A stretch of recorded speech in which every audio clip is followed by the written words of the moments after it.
तत्सवितुर्वरं रूपं ज्योतिः परस्य धीमहि यन्नः सत्येन दीपयेत् सत्येन दीपयेत्। ॐ तत्सवितुर्वरं रूपं ज्योतिः परस्य धीमहि यन्नः सत्येन दीपयेत् सत्येन दीपयेत्। ॐ तत्सवितुर्वरं रूपं ज्योतिः परस्य धीमहि यन्नः सत्येन दीपयेत् सत्येन दीपयेत्। ॐ तत्सवितुर्वरं रूपं ज्योतिः परस्य धीमहि यन्नः सत्येन दीपयेत् सत्येन दीपयेत्।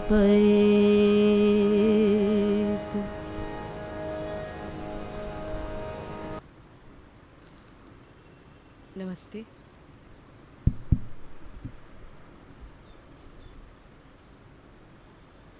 My heartfelt gratitude to all of you for being here.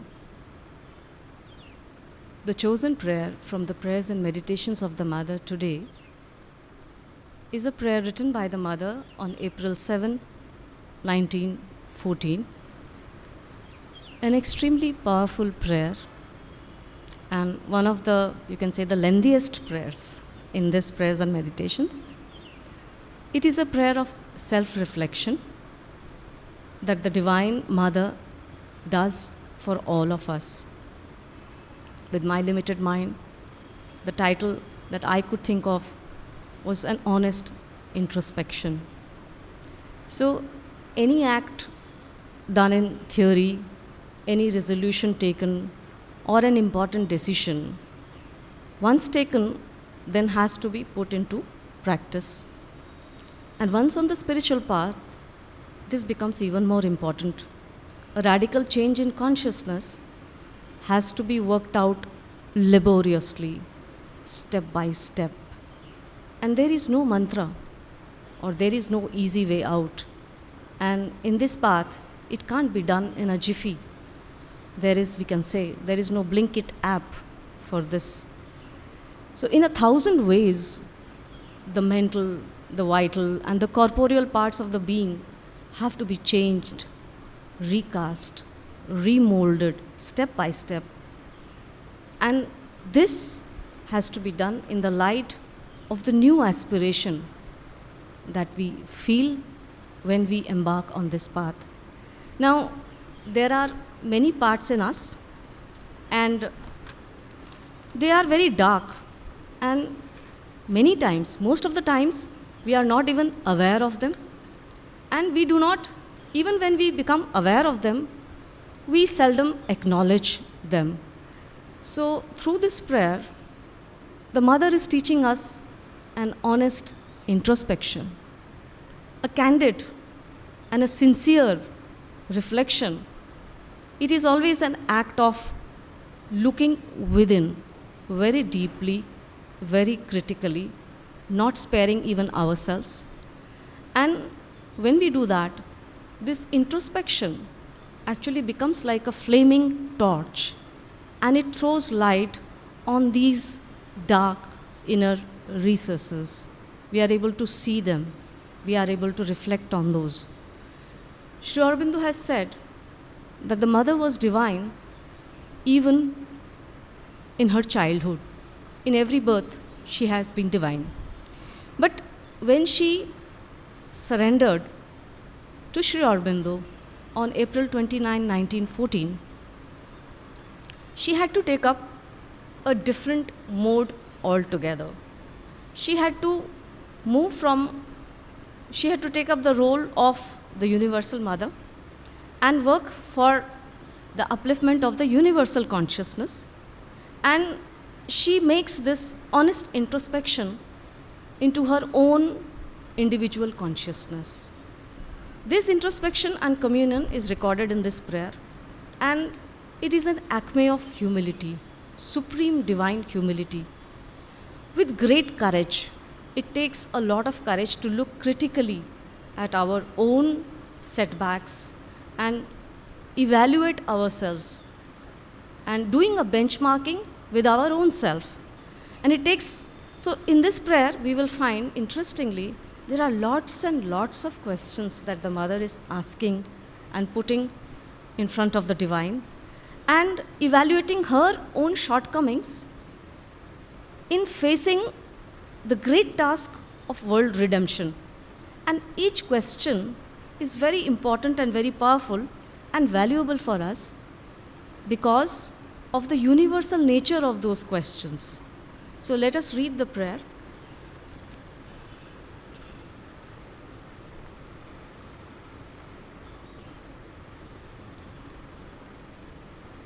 April 7, 1914.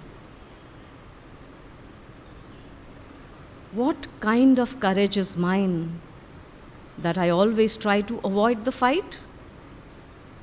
What kind of energy is mine that I am instinctively frightened of the new effort to be made and try, without being aware of it, to go to sleep passively, relying upon the results of previous efforts? In order to act, I have to be compelled, and my mute contemplation is partly made of laziness. All this is becoming more and more clearly apparent to me. All that I have done till now seems to me to be nothing. The poverty and limitations of the instrument I put at thy service, Lord, are evident to me, and I laugh a little sorrowfully at the idea that at times I could have a good opinion of my being, its efforts and their results. This threshold of the true life that I always think I have reached is like a hope bestowed upon me, but never a tangible realization. It is a toy promised to a child, the reward held out for a moment before the weak. When shall I become a truly strong being, made entirely of courage, energy, valor, and calm perseverance? When shall I have forgotten my own person completely enough to be nothing but an instrument molded solely by the forces it has to manifest? When will my consciousness of unity be no longer tinged with any inertia? When will my feeling of divine love be no longer mixed with any weaknesses? O Lord, all thought seems dead within me now that I have asked these questions. I search for my conscious mind and I do not find it. I search for my individuality. I cannot discover it anywhere. I search for my personal will and it is not there. I search for thee and thou art silent. Silence, silence. Now I seem to hear thy voice. Never hast thou known how to die integrally. Always something in thee has wanted to know, to witness, to understand. Surrender completely. Learn how to disappear. Break the last barrier that separates thee from me. Accomplish unreservedly thy act of surrender. Alas, O Lord, for a long time have I wanted it, but I could not. Now wilt thou give me the power to do so? O Lord, my sweet, eternal Master, break this resistance which fills me with anguish. Deliver me from myself.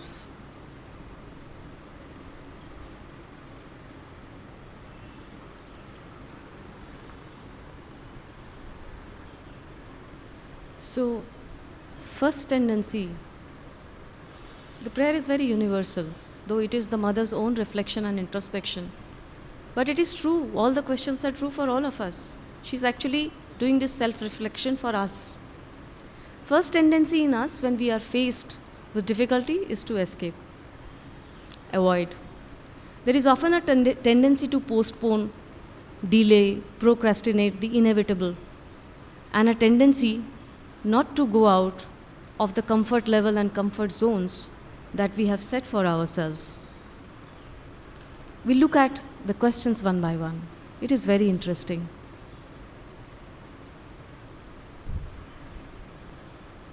What kind of courage is mine that I always try to avoid the fight? And how honestly she is examining herself. When we read the words of this prayer, let us not be deluded and never even for a moment think that the ordinary human shortcomings are those in relation to her. She is way above human. Yet, at her level, these are the questions she is posing. At our level, we often do these and we too pose them. But there is no comparison. She is way above. She is the world mother. Now, what had to be attempted and brought down by her was so vast, so immense, so marvelous, and unimaginable, and very difficult. And sometimes it seems that the mother's being was unwilling or reluctant to come out from the deep intimacy which she was sharing with the divine all the time. And fight is not her preferred way. She says that I always try to avoid the fight. Fight is not her normal or preferred way. She's all harmony because she's all harmony and sweetness. And somewhere the mother has also said that she does not prefer the way of Mahakali because it brings so much of destruction. But yes, she would prefer the way of Mahalakshmi, the way of harmony. And then she further has said that a person with a, you can say, where the psychic being is enlightened, would always prefer the way of harmony. Now, Sri Krishna, he also kept on avoiding the fight. He wanted harmony and peace. All he said was, इनको 5 gram दे दीजिए, इनको 5 villages, give them just 5 villages, that's all. So for the Pandavas also he kept on, he was trying to bring harmony and peace and adopting that method.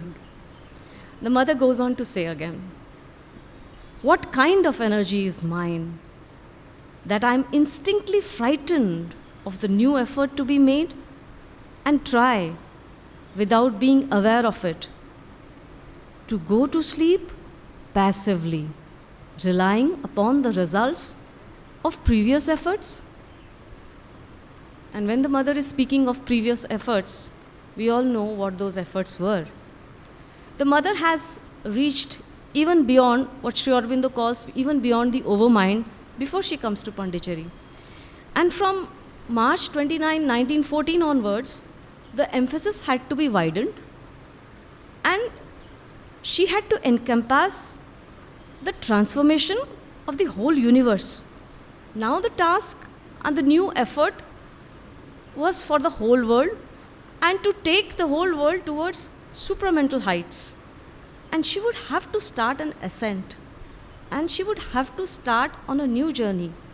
In fact, the mother, after meeting Sri Aurobindo, she has said that she became like a blank page, ready for the divine to write a new script altogether. So the path is very arduous for her. It is unknown. She uses this very interestingly, to go to sleep passively, relying upon the results of the previous efforts. Means letting the efforts of the past influence the future. This is all we also do. We often rely on the previous experience.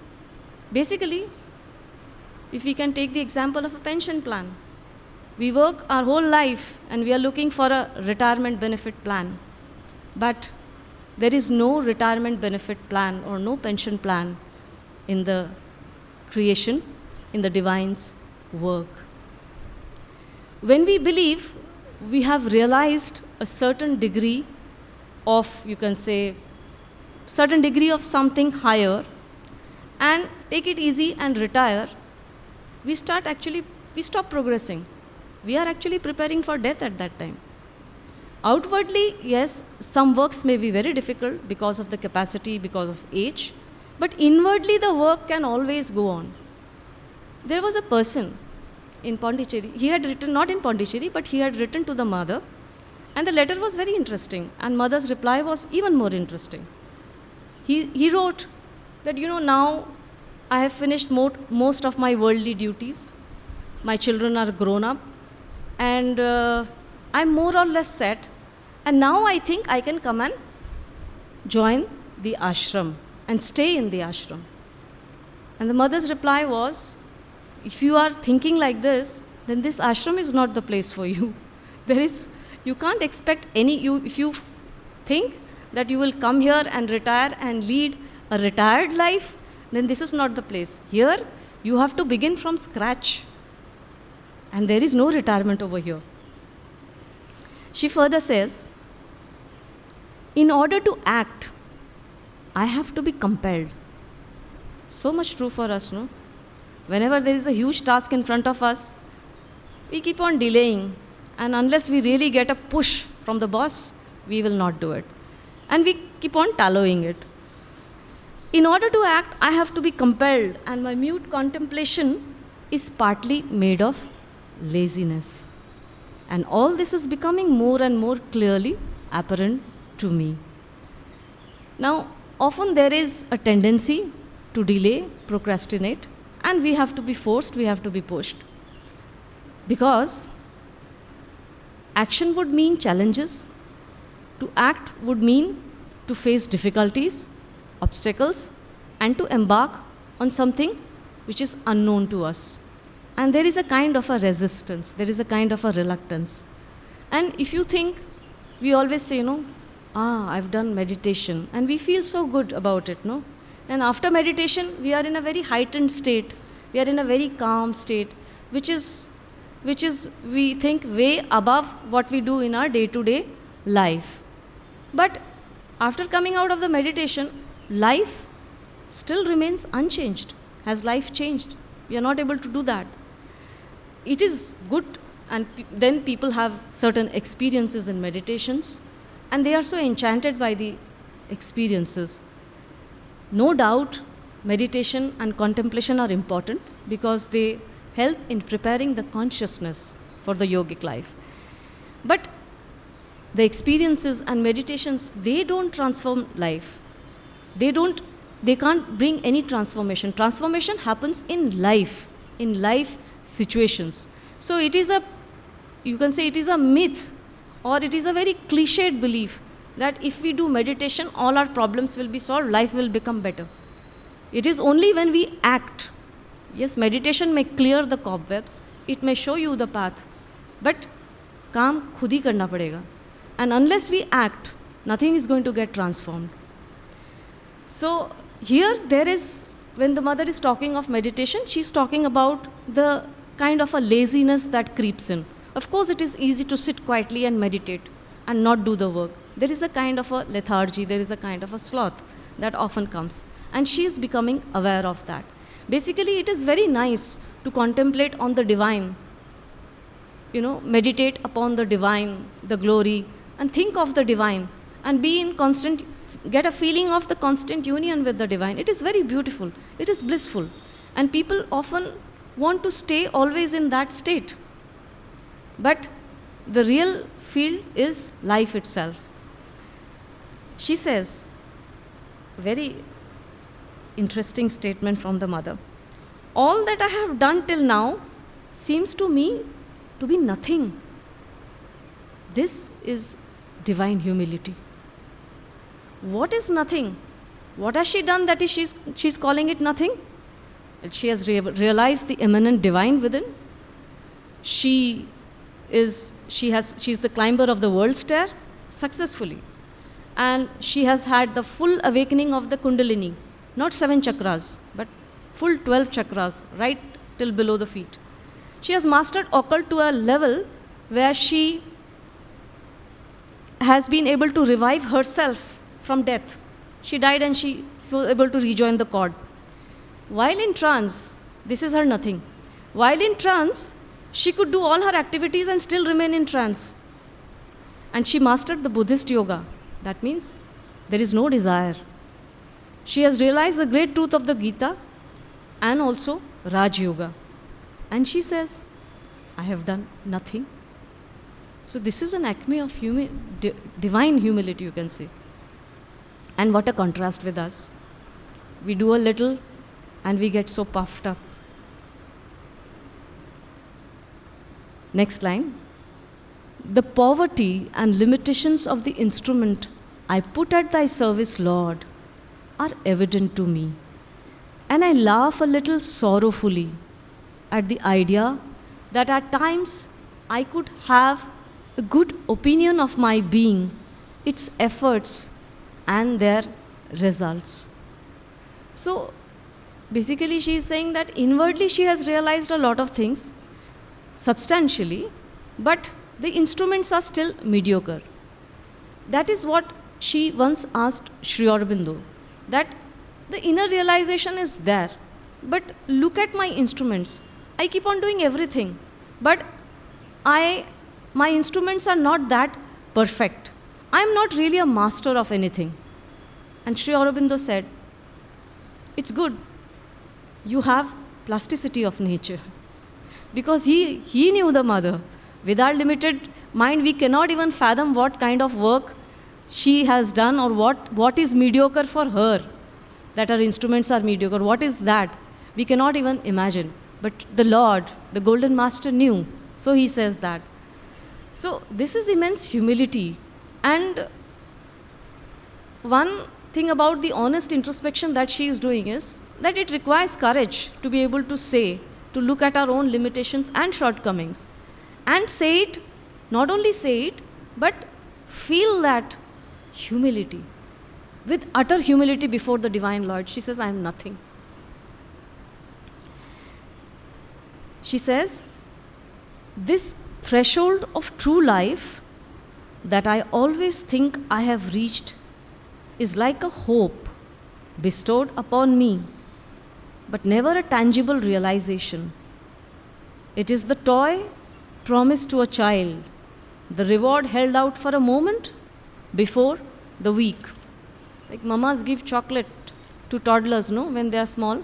For everything there is a chocolate. Do your homework, there is a chocolate. Or just like that, out of love, there is a chocolate. But as the child grows older, where is the chocolate? She refrains. She abstains from giving that chocolate then.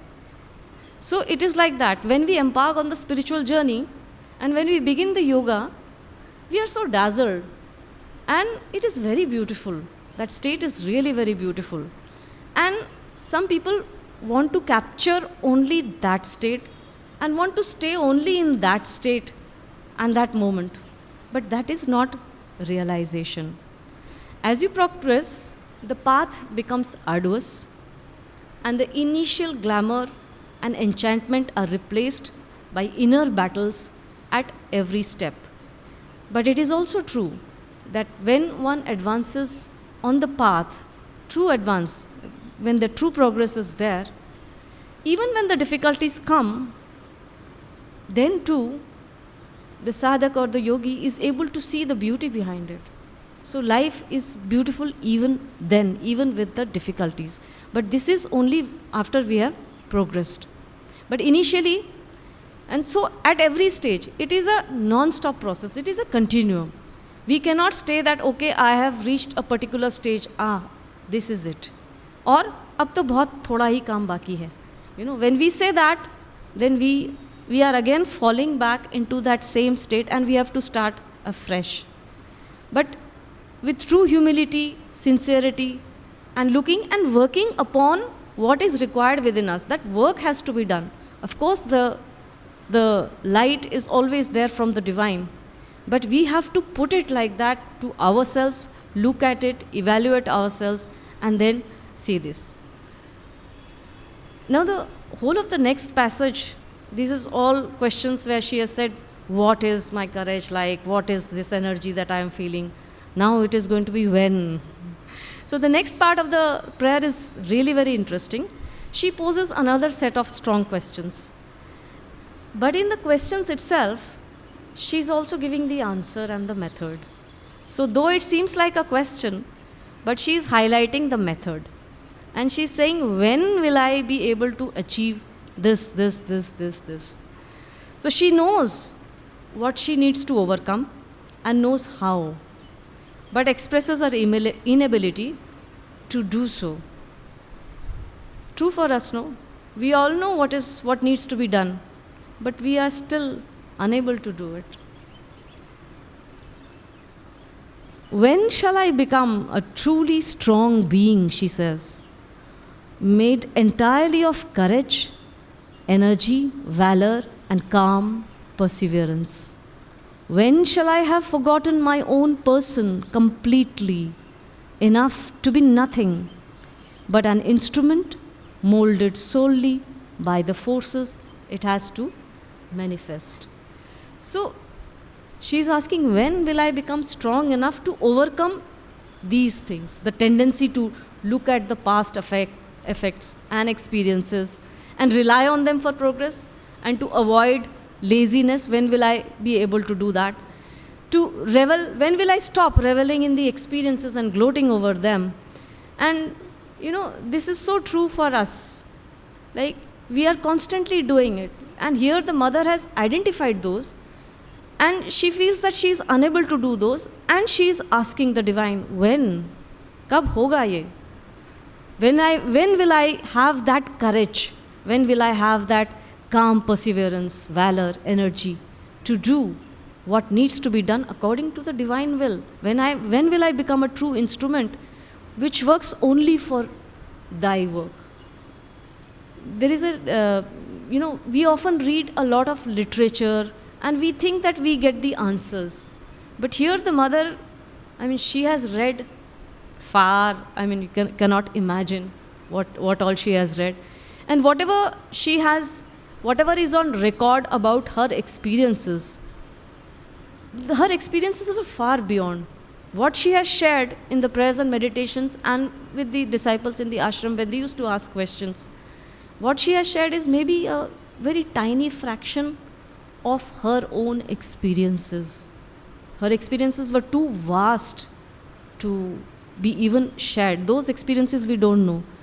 So there is an interesting example of Jugalda, and I heard it from Alokda. Jugalda he used to stay in Pondicherry ashram, and he had read Sri Aurobindo's literature like anything. Almost 22, 23 times he had read all, and he could cross-quote, give cross-references, anything from the Life Divine, Synthesis of Yoga, anything, and it would be on his tips. And then one day he says, now I want to take a break from this, and 2 years I just want to read. I just want to read Sri Aurobindo's literature. People asked him, but you have already read it so many times. Why do you have to read it again? He says, now, for 2 years, I want to read just for the joy of it. And true enough, he left his body after 2 years while reading Sri Aurobindo's literature. So, this basically the mother is pointing to our little self, our ego self, is the biggest problem, is the biggest difficulty, is the biggest obstacle. It's like the Prime Minister with holding the three major portfolios, the mind, vital and physical, and together they decide to ignore the president. So in one of her earlier prayers, in fact March 1, the mother has said the same thing, and the beauty is that she is saying it again after introspection. So when we read the prayers and meditations, we see often we find a pattern, and this pattern is almost like a parallel to the yogic pattern, you can say.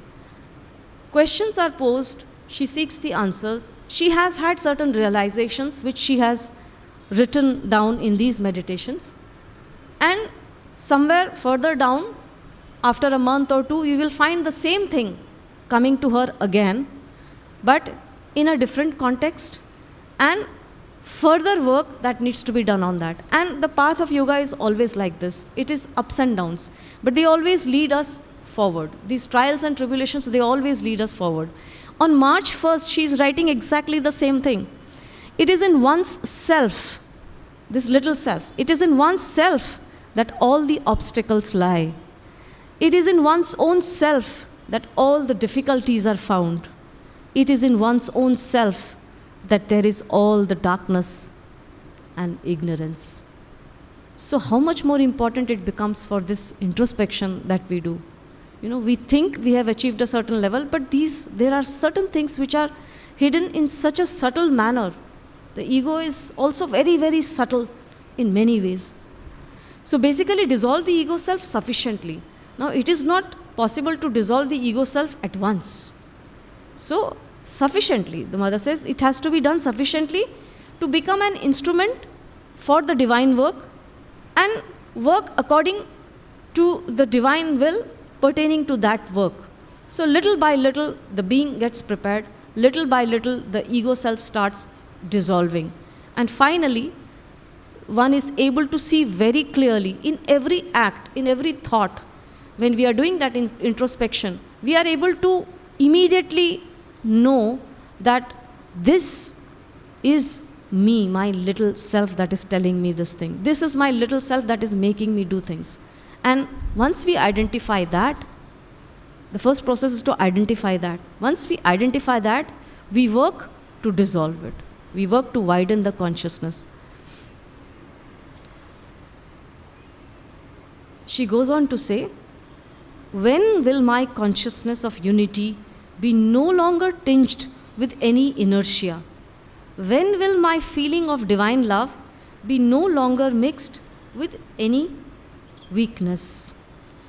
Now, perhaps she's saying this because she has been able to identify that while being united with the divine Lord, with the divine, there must not be any feelings of unwillingness to leave this union with the divine and work only as a perfect instrument. So basically here, perhaps she's talking of her own union with the divine and her own willingness to come out of that beatific state of bliss. Of course, you know, union with the divine is very supreme. It's very profound, and it is very difficult to come out of it.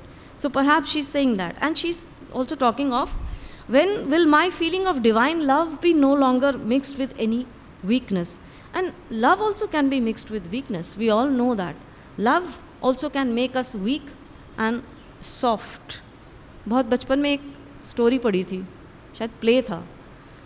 It was written by Vishnu Prabhakar, Mamta Ka Wish, where the mother herself was trying to keep the child. She loved her child so much. All her sons, you know, had 7 of her sons had died, 3 were left, 2 of them had joined the freedom struggle, and here this last one was left, and he was falling ill, but he also wanted to become a doctor. So how to keep the child to herself and be always with the child? So she, when the doctor would give the medicines, she would often go in a trance out of love, you know, and she would throw away his medicine, and the doctor was perplexed. Why I am giving the medicines? Why this fever is not going for months. It's coming and going. The child is also willing to recover. What is happening? When then they discover that it is the mother's, her intense love, you can say. So love, often there is some sort of a weakness in love, that we always want to be with the thing we love, or we always want to be with the person we love or the people we love, and there is often a reluctance. There is often, and this can become a weakness, this can become a hindrance in the path of yoga. So this, you can say, this union also has to be, one has to let go. In one of the later prayers, again the mother would face a similar situation, but she often gets a command and then she leaves that union also, and she jumps into the work that is required of her. So basically, love, to be true love, it has to translate itself into service. It is not only the union part. Only when it translates into service can love also attain to the eternity that it seeks. The next line she says, again a very interesting state. O Lord, all thought seems dead within me, now that I have asked these questions. I search for my conscious mind, and I do not find it. I search for my individuality, and I cannot discover it anywhere. I search for my personal will, and it is not there. I search for Thee, and Thou art silent. Silence, silence. So, the state that the mother is actually describing is a boon which she gets from Sri Aurobindo when she meets him for the first time. She experienced, so what the Lord had bestowed upon was a complete, a total silence of the mind. It is in mother's record. It is recorded that she said that she experienced a total silence of the mind which she had never done before. Now, when it comes in totality, the great spiritual siddhi which has come down to her is very difficult to adjust to. It is very difficult. It is a very great siddhi. The being which is accustomed to depend upon the mind for everything finds itself in an alien land with no recognizable milestones. Suddenly everything is not there. It was there earlier. So were the questions. So was the anguish. Suddenly everything disappears. And then one finds oneself in a totally new land with nothing to hold on to. So this is the state that the mother is talking of. Was there something that was holding the mother back? What is causing her this anguish? The passage ends with silence. Silence. And here is the hint we get. Now the divine answer is going to be heard by her. She will hear the divine answer now. And she writes, now I hear thy voice. Never hast thou known how to die integrally. Always something in thee has wanted to know, to witness, to understand. Surrender completely. Learn how to disappear. Break the last barrier that separates thee from me. Accomplish unreservedly thy act of surrender. So the mother understands the resistance to the surrender as mind, this mind. We always try to surrender the easiest things first, no? Something that we can easily surrender, we do that first. And the most difficult parts, we are very reluctant to surrender. So the mind, the personal will, the individuality. And mother has done even that. She has surrendered that. Yet there is anguish in her. Yet there is something amiss which she wants to find out. And that is why that, that state that she talked of. So she hears the Lord tell her to die integrally. Meaning to die to our own limited self. That's what the mother is telling us. It's no more you. It's no more me. It is now only the divine. And complete surrender is only possible after this answer. Basically, the divine is telling her to renounce the last prerogative of the avatar, which is omniscience. To know all, to witness all, to understand all. The divine is omniscient, no? Shri Krishna tells Arjun, all these warriors have already been slain by me. Tum kya maroge? I have already slain them. So the Lord is omniscient, no? But here, the omniscience about the outcome of the sadhana too must be renounced. This is the message. That wanting to know things about the sadhana when one is doing, and to know, like in the Kena Upanishad, we have talked about it earlier. Avigyatam vijanatam, vigyatam avijanatam. He who knows it not. And he who has not the knowledge of it, knows it. So it is that. Learn how to disappear. Just have to disappear. Wanting to know, to witness, to understand, needed, it also has to be given up to the divine. That also has to be renounced. This is the supreme and the last sacrifice, perhaps the supreme, is asking of the mother. And the mother understands. She says, and she is showing the light to us, a very profound light. And she is bringing out a great truth when she says, alas, O Lord, for a long time have I wanted it, but I could not. Now, wilt thou give me the power to do so? So what is the truth? That you surrender completely. To surrender completely, your own effort is not sufficient. The divine grace is required. And this is what the mother is telling all of us when she's asking the divine, will you give me that power to do so? Means, by my own self, I am not able to do it. So, surrendering completely cannot be only with our own efforts. The divine grace is required. She ends the prayer with a supplication. O Lord, my sweet eternal Master, break this resistance which fills me with anguish. Deliver me from myself. And this supplication, this prayer was granted to her, and she could unite with the universal consciousness and move ahead. And for 60 years, she stayed in Pondicherry and did just this. One is reminded of the very famous story by Sri Ramakrishna, the baby cat and the baby monkey, no? The baby monkey is always clinging to the mother.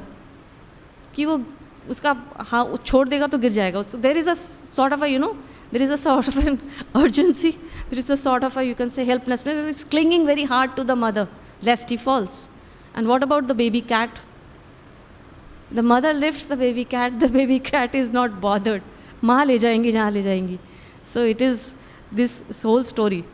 Deliver me from myself. Deliver me from myself. So no longer any me. It's only ma. Again it will come. The me will come. I will come. When I comes, let it be thy. When it is me, it is no longer me then. So you have to deliver me from myself. There's a Bollywood song, but it's in a different context. And here I was reminded of that. Mera mujh mein kuch nahi sab tera. It's a famous Bollywood song. So it is deliver me from myself, means dissolve my little self. And because this self is nothing, but you now. It is yours and it is you. So basically, it is the divine who is doing the sadhana. And with the divine's help only we can do the sadhana. And if we think that I am doing the sadhana, and I think, as long as that I is there, so progress will be lesser. The moment this I goes and it dissolves into the divine, whatever thou, Lord, whatever thou willest, in all her prayers later on she will say, whatever, let thy will be done, whatever thou willest, whatever thou willest.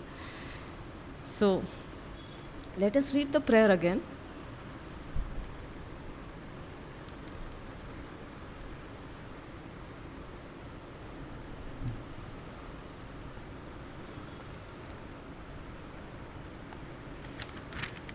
April 7, 1914. What kind of courage is mine that I always try to avoid the fight?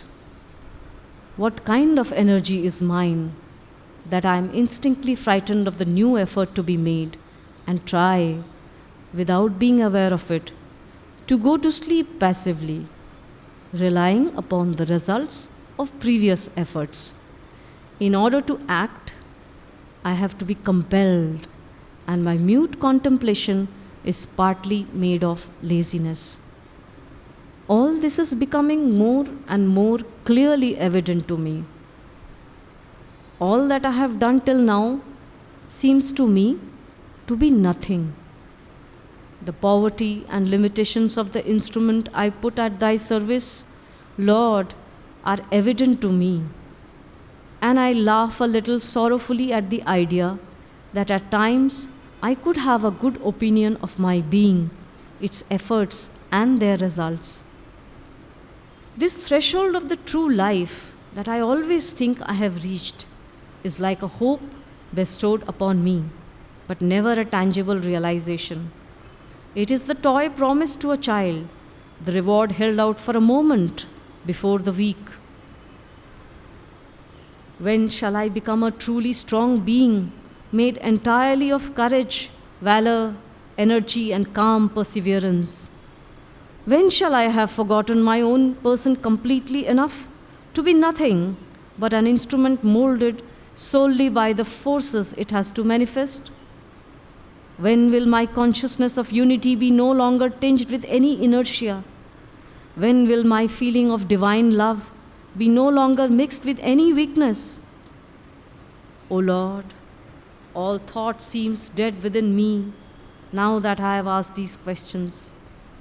I search for my conscious mind and I do not find it. I search for my individuality. I cannot discover it anywhere. I search for my personal will and it is not there. I search for thee and thou art silent. Silence, silence. Now I seem to hear thy voice. Never hast thou known how to die integrally. Always something in thee has wanted to know, to witness, to understand. Surrender completely. Learn how to disappear. Break the last barrier that separates thee from me. Accomplish unreservedly thy act of surrender. Alas, O Lord, for a long time have I wanted it, but I could not. Now wilt thou give me the power to do so? O Lord, my sweet eternal Master, break this resistance which fills me with anguish. Deliver me from myself.